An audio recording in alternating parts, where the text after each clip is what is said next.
I'm meteorologist Cindy O'Quinn with your Citizen Florida tropical update as we continue to track Hurricane Irma. A very dangerous, potentially catastrophic storm in the Caribbean is now moving across the central Bahamas and just to the north of Cuba. Wind speeds up to 150 miles per hour on its path as it's moving towards the state of Florida.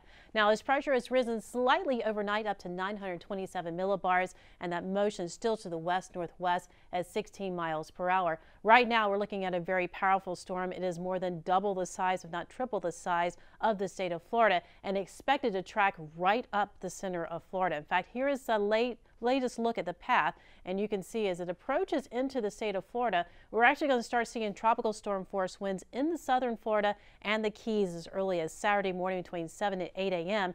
and then expecting the eye to cross over the Keys early on Sunday morning and into South Florida and the Everglades about 7 to 8 o'clock, and then start to move up the center of the state. So this is going to impact the entire peninsula as the storm eye does continue tracking up the state. Coming on shore most likely around 140, 145 miles per hour. It still is going to maintain its strength as it goes through. Still a Category 2 up in the Lakeland area. Then by Monday morning, winds around 105 miles per hour. It is then expected to track up the I-75 corridor, passing over places like Gainesville and Lake City with still hurricane force winds. Once it gets into the state of Georgia, though, expecting it to weaken into a fairly strong tropical storm, but it's going to cause pretty much a lot of damage across the state of Florida as the way it's currently tracking up. There's a model consensus, most of it taking pretty much right up the center of the state of Florida, sort of curving around and then along the I-75 corridor into Georgia.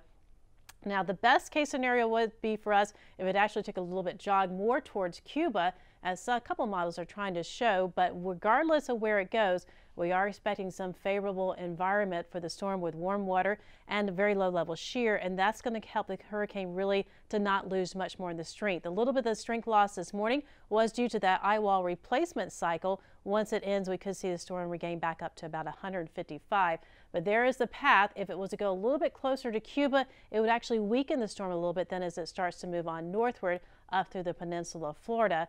And we are still watching at hurricane warnings extending pretty much from Jupiter Beach all the way down to Bonita Beach. We do have those storm surge alerts in areas that include the coastal sections from Naples back around to Miami and back up along the coastal sections of West Palm Beach, and then the storm alerts watches just to the north of there and up close to near Tampa and Anna Maria Island. So again, we are seeing a lot of concern with this storm as it does continue to track northward. We'll have more updates, and of course you can always track the latest on our Florida Storm apps. If you download the newest update, you can also find out your evacuation zones and where the latest shelters are open.